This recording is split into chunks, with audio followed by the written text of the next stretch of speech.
Bonjour à tous. Merci, pardon. Merci Madame Rorive et la direction des HUG et du CHUV de m'accueillir. Je crois que je suis le seul représentant des acteurs privés cette journée. Je suis très heureux et vous n'avez pas pris trop de risques parce que je vais être relativement sympathique.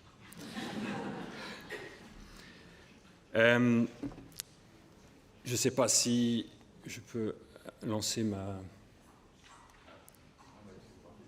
Ça ne marche pas? Ça ne marche pas.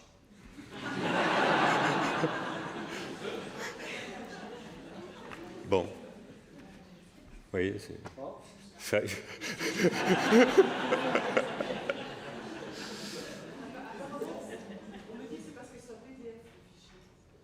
Ah, non, mais c'est un PDF.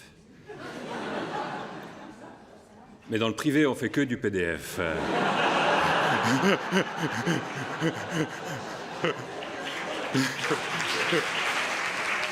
Parce qu'on ne peut pas modifier après les documents comme ça. Oui, je vais commencer sans présentation. Bon. OK, donc si je reprends, je suis là pour vous parler de la masse critique et spécialisation, une stratégie gagnante.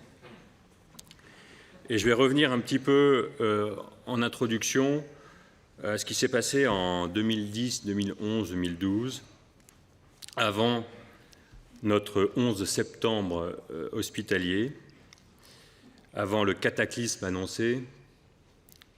Pascal Couchepin, conseiller fédéral en charge du département de l'Intérieur, annonçait la chose suivante. En Suisse, nous avons trop d'hôpitaux. 200 des 350 existants vont fermer.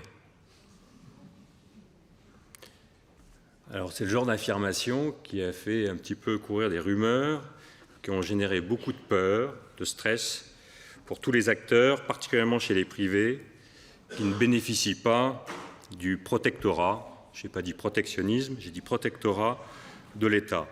Cet état de stress permanent a eu le mérite de faire travailler beaucoup de consultants. Ces mêmes consultants qui nous annonçaient l'arrivée massive des codeurs et des codeuses dans nos institutions, qui allaient tous devenir des numéros 2 du secteur hospitalier. Je ne sais pas si vous vous en rappelez, moi j'étais allé à la présentation qui s'appelait le Big Bang. On nous annonçait que, je ne sais pas s'il y a des codeurs et des codeuses dans la salle. Oui. Est-ce que vous êtes numéro 2 ou... Non, pas encore. Bon, ça va venir. Non, sérieusement, il y a eu un certain nombre d'exagérations, mais la réforme du financement des hôpitaux a tout de même secoué notre système de santé.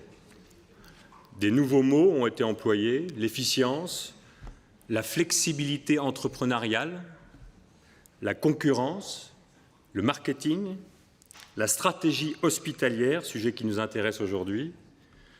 Tous ces mots doivent donc s'appliquer aujourd'hui à notre monde de la santé, où notre ambition était auparavant de soigner, de former et de faire avancer la recherche.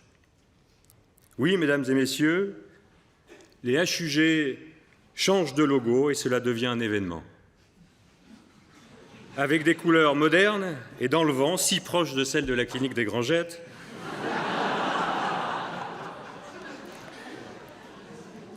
alors même que les cliniques, elles, revendiquent et communiquent sur leur statut d'intérêt public. Tout est bouleversé, nous n'avons plus de repères. Comment fonctionnaient les cliniques privées auparavant? On attendait tranquillement que les médecins sortent de l'hôpital cantonal, qu'ils s'installent dans leur cabinet privé, on offrait un beau plateau technique, des chambres confortables, des places de parking accessibles pour les patients. On laissait l'hôpital cantonal former et s'occuper des cas compliqués. Tout cela, c'est fini, terminé. En fait, nous sommes tous devenus des hôpitaux publics et privés de vraies entreprises, avec comme objectif stratégique, comme on l'a dit toute la journée, soigner avec la meilleure qualité possible, au meilleur prix, tout cela en toute transparence. la stratégie hospitalière nouvelle est arrivée. Avant d'arriver à la stratégie de la clinique des Grangettes, que je n'ai malheureusement pas la possibilité de vous présenter aujourd'hui, sous forme de PDF,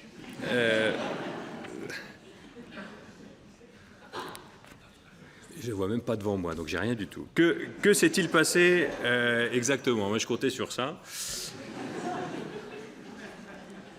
Alors, je vais improviser.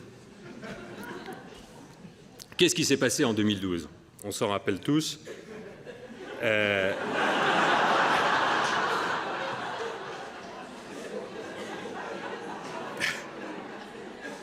Non, je me rappelle quand même, j'étais là. Ah, voilà. Le public au secours du privé. Non, mais ça va pas bien. Non, je suis très à l'aise. On ne peut rien faire. Hein.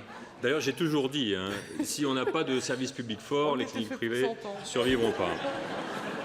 Bon, alors la réforme de la LAMAL 2012. J'aurai quelques minutes de plus, hein, malheureusement. Vous me pardonnerez les soucis techniques qui arrivent aussi dans le public. Jamais dans le privé. Alors, la réforme de la LAMAL 2012. Vous savez qu'on est passé tous à un financement par prestation, qu'il y a eu un libre choix qui a été inscrit dans la LAMAL pour tous les assurés de base. Quelquefois, ils ont des complémentaires, mais pour tous les assurés de base.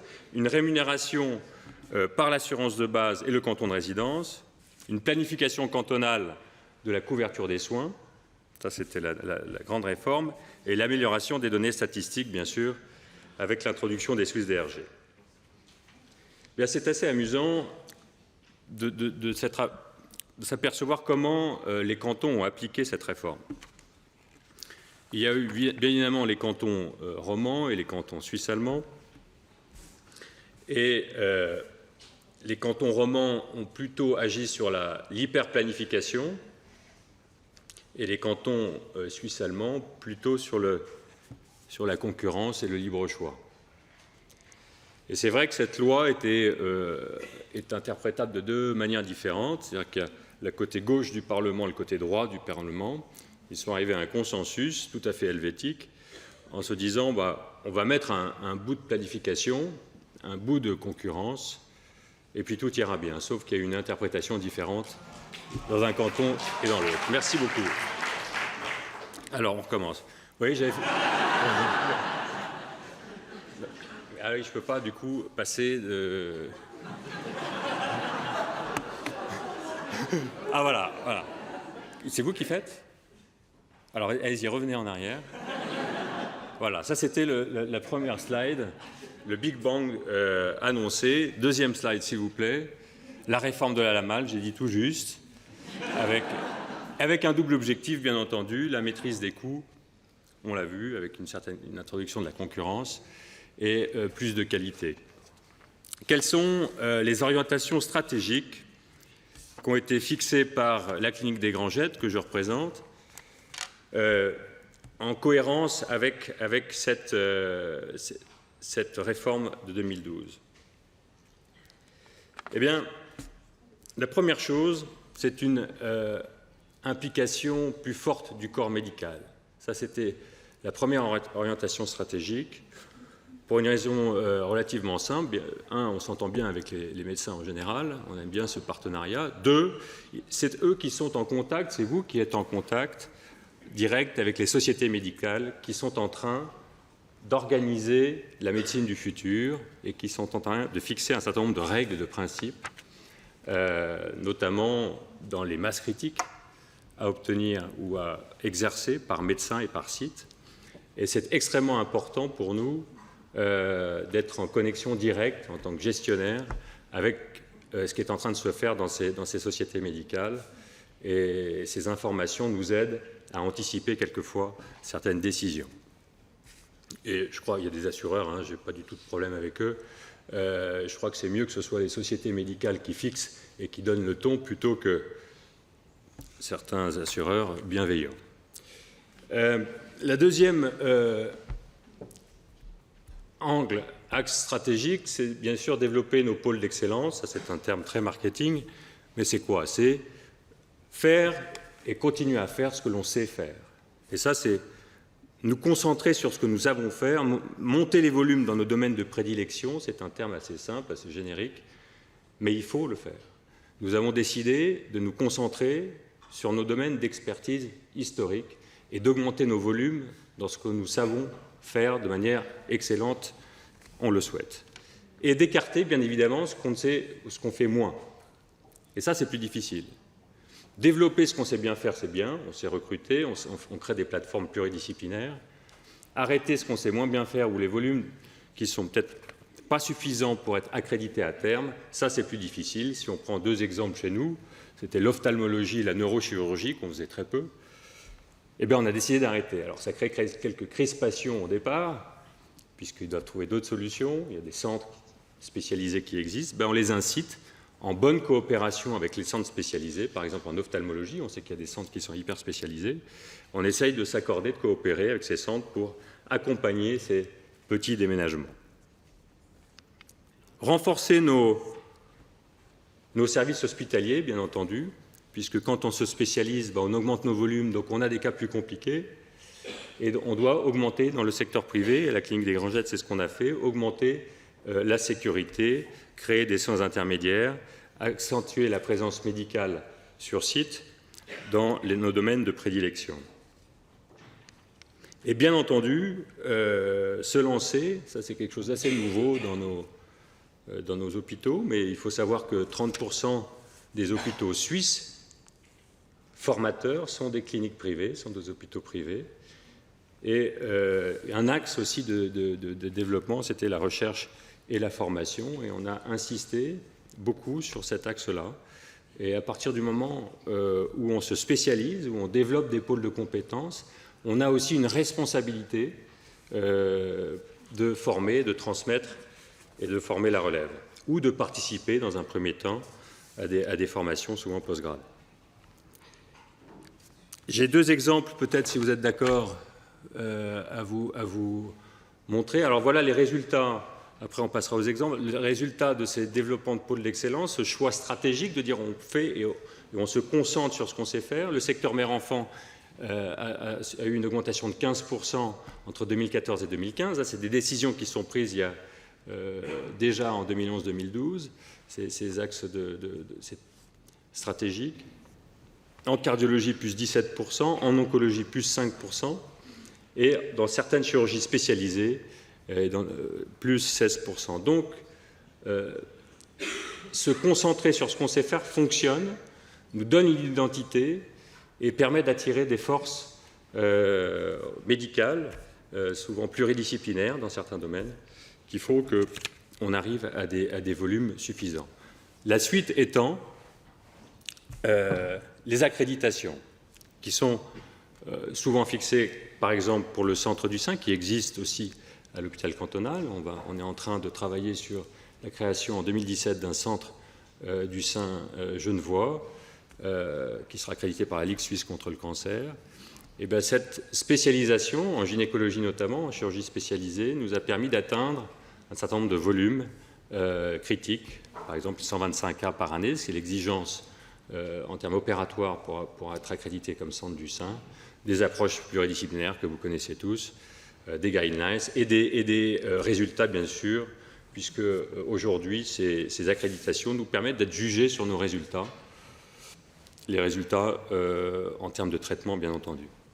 Un autre exemple, qui est la cardiologie, qui est un axe aussi stratégique, où on a réussi à dépasser largement même les 200 procédures en salle de cathétérisme, et une réorganisation aussi du corps médical privé, puisque chaque cathétériseur, cardiologue interventionnel, doit à terme, pour être reconnu, procéder à 50 gestes interventionnels par année. Voilà. Bien sûr, et puis je vais finir par là, puisque c'est un axe extrêmement important, à partir du moment où on crée des pôles de compétences, à partir du moment où on se spécialise, et bien évidemment, on doit coopérer, puisqu'on ne peut pas tout faire, on ne peut pas tout réaliser. Eh bien, les collaborations se sont faites déjà, notamment on a eu une belle collaboration avec la Clinique Générale Beaulieu, en médecine nucléaire, où on a eu l'occasion de partager un équipement qui s'appelle le PET-CT. On devait, pour être accrédité comme dans le cadre du Swiss Cancer Network, avoir un PET-CT sur site ou avoir un partenariat. Et un PET-CT est existant à la Clinique Générale de Beaulieu, qui était à l'époque à moitié plein, à moitié vide. Aujourd'hui, on a créé une structure commune sur 2 sites. On a évité d'investir dans un équipement lourd, supplémentaire à Genève, et on a créé une structure commune avec aujourd'hui un PET qui est plein. Et on a évité de se mettre en concurrence sur 2 sites avec des équipements un quart remplis ou à moitié remplis. Des collaborations publiques-privées qui sont chères aux deux hôpitaux, hôpital public et clinique privée, clinique des Grangettes en particulier. On a des coopérations bien sûr historiques avec les HUG.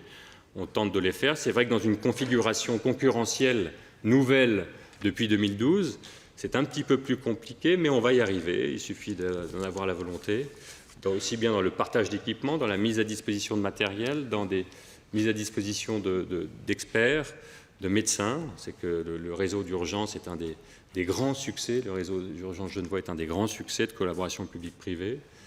Je vois le Dr Chalère qui est là, il peut en témoigner. Et des collaborations qui vont même jusqu'au CHUV et même jusqu'à Zurich dans des partages d'équipements. Écoutez, voilà, j'ai dépassé mon temps largement. Je vous remercie de votre attention. Je suis désolé pour ces petits défauts techniques au départ. Et puis, je vous souhaite une excellente après-midi. Merci beaucoup.